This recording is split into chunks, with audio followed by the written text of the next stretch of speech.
"Sir, my mommy's crying in the bathroom." The words were soft, barely above a whisper, but they cut through the marble office like a crack of lightning. Armin Hale, CEO of Hale Dynamics, paused mid-signature. He couldn't remember the last time anyone had spoken to him in that tone. Raw, trembling, innocent. His pen hovered in the air as he raised his eyes. A boy stood at his doorway. 6 years old, maybe 7. Small, thin, wearing an oversized sweater that slid off one shoulder like it had belonged to someone older. His backpack had a broken zipper and a cartoon character faded from too many washes. But it wasn't the clothes that captured Armin's attention. It was the boy's eyes. They were wide, frightened, and carrying something heavier than a child should ever hold. He had seen panic in boardrooms, desperation in negotiations, stress in high-level employees, but never this quiet, trembling fear. Armin stood immediately. "Hey," he said gently, "come here for a moment." The boy took 2 hesitant steps forward, clutching the strap of his backpack like it was the only steady thing in his world. Armin knelt so their faces were level. "What's your name?" "Milo," the boy whispered. "And your mom, she works here?" Armin asked. Milo nodded fast, as if he feared saying it aloud might get her in trouble. "She said not to bother anyone. She says the big people here are busy." He swallowed hard. "But she's crying and she won't come out." I waited and waited. I didn't know who else to ask.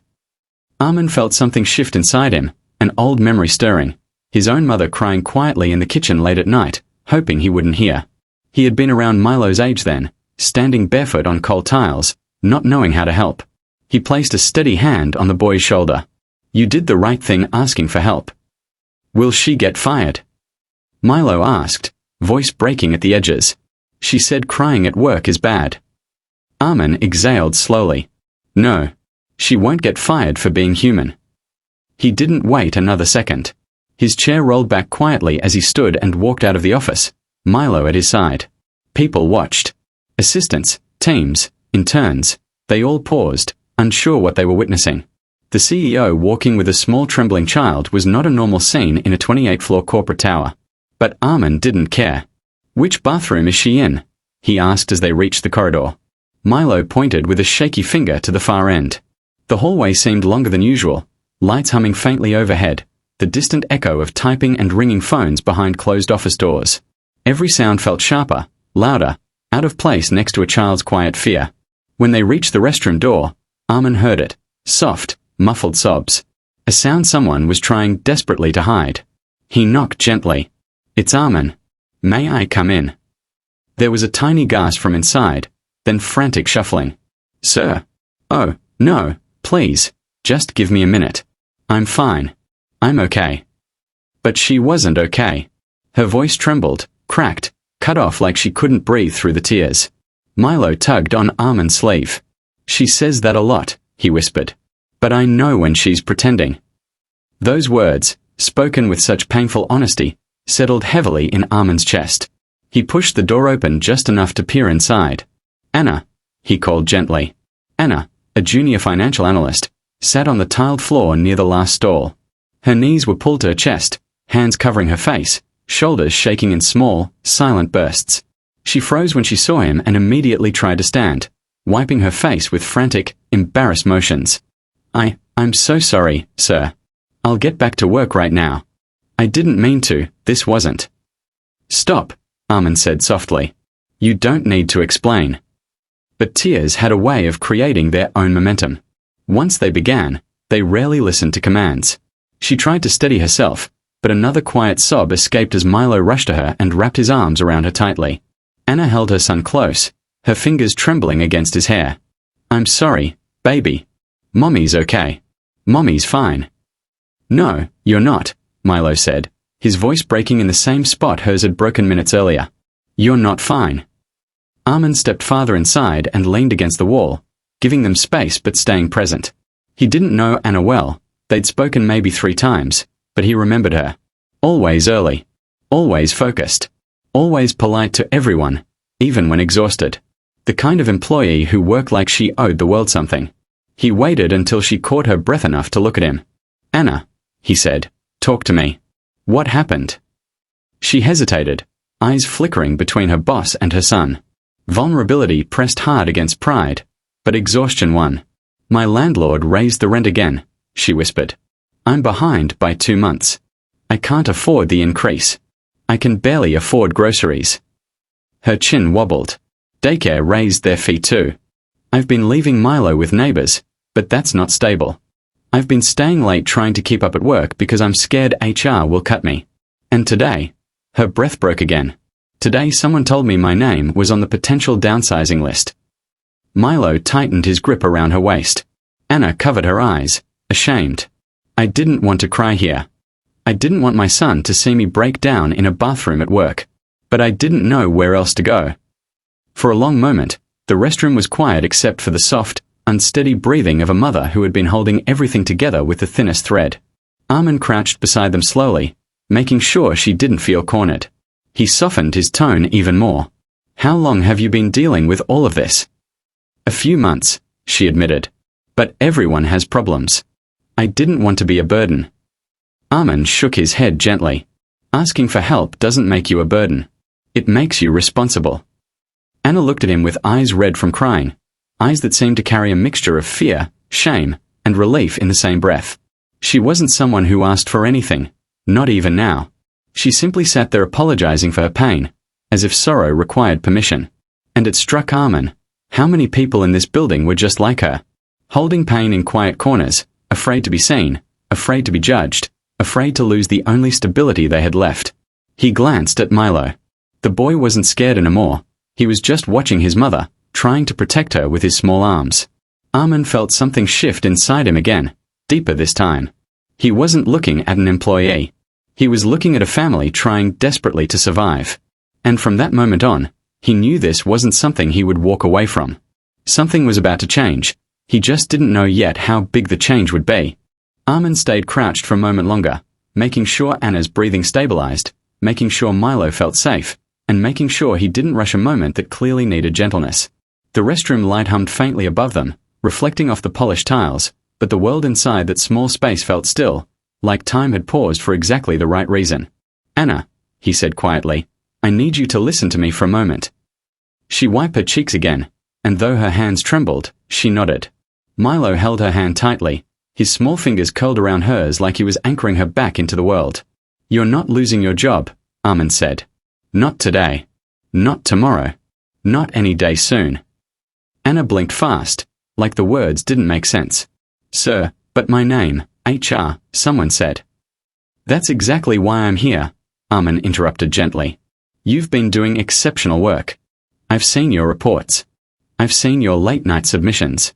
People who work that consistently, that quietly, and with that level of dedication, they don't get cut. They get recognized. But I haven't been keeping up as well lately, she whispered, guilt slipping into her tone. I've been tired. Distracted. Milo's been staying with neighbors who work night shifts. We don't always sleep well. I've been coming in early and leaving late, but I feel like I'm always one step behind. I didn't want to disappoint you or anyone else. Armin shook his head slowly. You haven't disappointed anyone. You've been carrying more weight than anyone should have to carry alone. A tear escaped down her cheek, not from pain this time, but disbelief. Milo looked up at Armin with wide, hopeful eyes. So, my mommy won't get in trouble. Armin softened. No, she's not in trouble at all. The boy exhaled, his small shoulders relaxing. It was the kind of relief that made Armin's chest tighten, because a child shouldn't have had to worry about something like this. Armin stood and extended a hand to help Anna rise. She hesitated only a second before taking it, letting him pull her gently to her feet. The moment she stood, she swayed slightly, exhaustion finally catching up after months of pretending to be stronger than she felt. He steadied her with a hand on her elbow. Let's step outside for some air. She nodded, holding Milo's hand as they walked out into the quiet corridor. Employees passing by tried not to stare, but the sight of the CEO walking beside a trembling junior analyst with her son in tow wasn't something anyone expected to see. Armin guided them to the small relaxation lounge near the windows. It overlooked the city, high rises stretching into the morning haze, traffic flowing in steady streams below. The room was quiet, warm, softly lit, and far away from curious eyes. Anna sat slowly on the couch, Milo climbing beside her. Armin took the chair opposite them and leaned forward. Before we talk about anything else, he began, I need to understand the full picture. Not because I want explanations, but because I want to help in a way that actually matters. Anna swallowed hard. I don't want special treatment, sir. This isn't special treatment, Armin replied. This is support. Everyone needs it at some point. You just reached a moment where everything stacked up too high. Her eyes dropped to her hands. The rent increase happened 3 months ago. Daycare fees went up the same week. I tried taking on freelance online work at night, but it meant barely sleeping. My neighbor, Mrs. Khan, agreed to watch Milo sometimes, but her health isn't good and I don't want to burden her. I kept hoping things would settle on their own, but they only got harder. I never expected my son to walk into your office. Milo leaned into her side. I just didn't want you to cry alone. The simplicity of the sentence made Armin's throat tighten. Children always saw the truth faster than adults. He took a slow breath.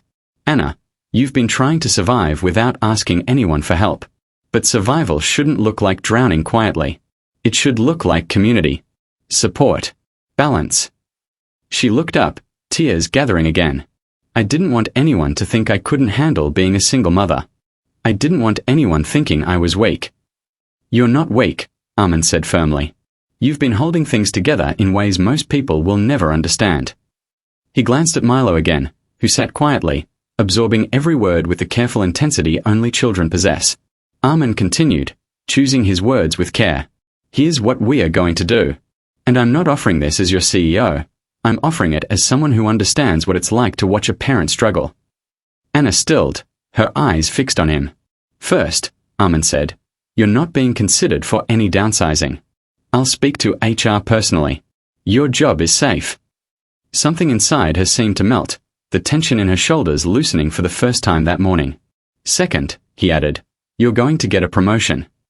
Her mouth parted in shock. A promotion? But sir, with everything going on lately, I haven't. You've been performing above your role for months, he said simply. You've been doing senior-level work without the title or the pay. That ends today. He let her absorb the words before continuing. Third, Milo will be moved to our company daycare. Free of charge. Anna brought a hand to her mouth, eyes widening. Sir, I can't accept. Yes, you can, he said calmly. And you will. You need stability. Milo needs stability. And daycare is meant to help employees like you, not stress them further. Milo beamed suddenly. Mommy, I can stay here with the other kids. I won't have to go to the neighbor's house anymore. Anna broke. But this time the tears were quiet, soft, full of relief rather than despair. She gently brushed Milo's cheek and nodded. Fourth, Armin said, leaning back slightly. We'll arrange for the company housing liaison to help you find a subsidized apartment. Something close, safe, manageable. You shouldn't have to fight your way through rent hikes alone. Anna shook her head as if the kindness was too heavy. I don't know how to thank you for all this. I don't think I ever could. Armin smiled, genuine, warm. You already did. She frowned softly. How? He nodded toward Milo. The boy looked up at him with complete trust, eyes shining with a belief no adult had given him before. You raised a child brave enough to walk into the CEO's office to save his mother. Anna covered her heart with a trembling hand. Milo leaned on her shoulder, and for the first time in a long time, her breath didn't shake when she exhaled. Armin stood slowly. I'll give you both a few minutes. When you're ready, meet me in my office. We'll start making arrangements immediately. Anna nodded, unable to speak. Her gratitude poured through her silence.